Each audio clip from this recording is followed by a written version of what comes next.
One of the favorite things I like to say is, both sex and money are two conversations we don't really have with our children. So, financial empowerment is not just about being the decision maker about where I spend the money, but I think it's more about knowing where my money is.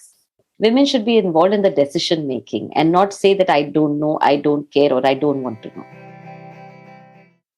Hey, you are listening to Dream 100 Business Show podcast with Savita Hosamani.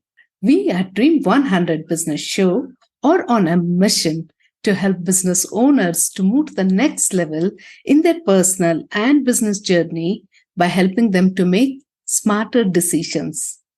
In this show, we decode what goes on in the minds of successful business owners during challenging times and how they converted their dreams into profitable products or services. When I was asked to display my first prototype in Thai Hubli, I took the product along with me and displayed it in the patent stall allocated for new inventions. The chief guest who had come to visit the stall looked at the invention and asked me how much is the price that I wanted to sell. I hadn't even thought about it because I felt that the product is not yet fully done. It was a prototype, and thereby I did not have an answer. He told me that without deciding on the price, I should not even have taken the trouble to exhibit the product. He even added a statement saying that set your financial goals first. I had no clue about getting professional help for setting and achieving financial goals at that point of time. It took me some time to realize that I could have managed my finances wisely had I taken the help of a professional. In today's episode, we speak to Ratnasri Kara from Harmony, who helps individuals and especially women to manage their finances wisely and achieve real financial freedom. Earning is not just financial freedom, managing it wisely is financial freedom. My one curious question is why harmony and not his money or harmony? So, I think the story of her money is definitely a little bit about my own life journey. And it happens across the world, right? Where people have been brought up to believe that it's a man's job to take care of finances and a woman's job to take care of home. So his money has always existed. And for men who've been collaborative, our money also exists. You don't have to specify it, but it exists. But women don't take responsibility or onus unless a need arises in desperate situations. So typically they have not been the people who take the onus for financial responsibility. I went through a journey where both in terms of knowledge as well as experience, that I got into the need for managing finances. So I personally felt that there is a need gap there, and therefore her money. It's an attempt to help women to take ownership of their financial lives. And for men who ask me, why not the men? Why do you do this only for women? So I said, it's not like that. It's that if I teach your, daughter, mother, or spouse to manage money, isn't it a service for you as well? Because a lot of the time men are cribbing about how women spend the money and, have all these fancy ideas, but they, and so they find that a drain for themselves. It's a great service for men as well. So his money and our money is something that is already available. And this is an effort in one direction. So therefore, I'm building the story as such.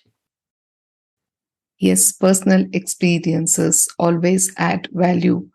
The next question to ask ourselves is, am I making financial decisions myself? So here's the thing, right? It's not like men are inborn with financial skills. Actually, it isn't true.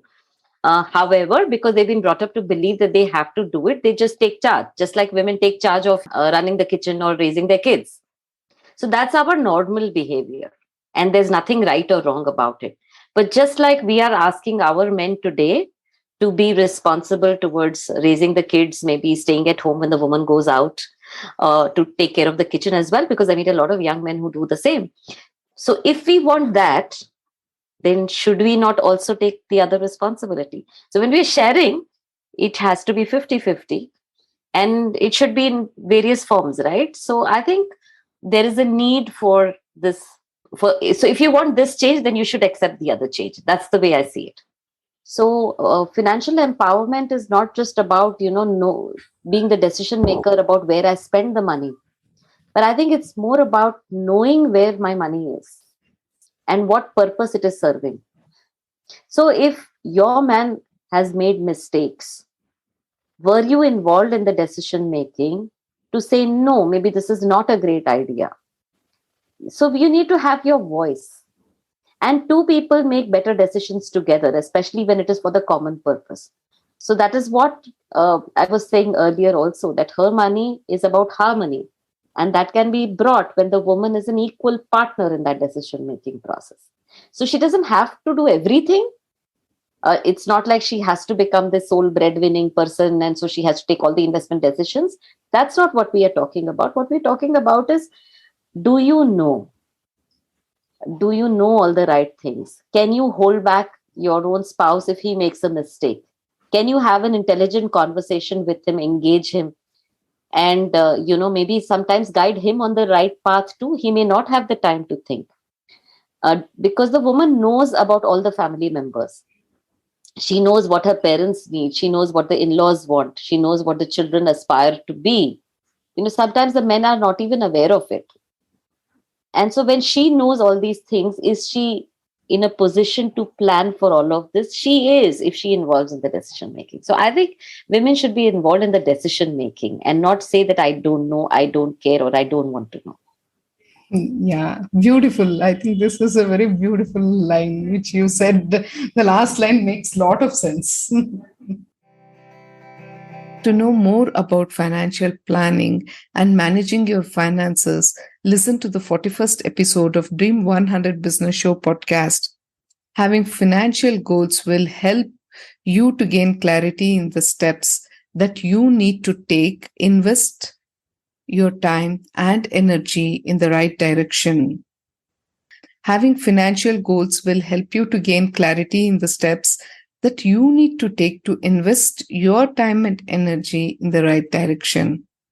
Make intelligent decisions and start working towards achieving financial independence. I thank Ratnasri Kara from the bottom of my heart for sharing her wonderful wisdom and insights. So, here are my top 3 takeaways. My first takeaway is that separate your personal finances and business finances. It is very, very important. The best time to invest was 20 years ago, and the next best time is now. My second takeaway is that first you do the investment from your income and then start pulling out the expenses. My third learning or my third takeaway is that there is a huge gap between knowing what to do and actually doing it. If you are a person who cares about your growth and you feel that it will help any of your friends' growth as well, then do care to share this episode with all the people whom you want to listen, learn, and implement. For real-time interaction with real people, click on the link in the show notes and join the Telegram group to connect and interact with other listeners. We are always waiting to hear from you. Thank you so much for being such a wonderful listener.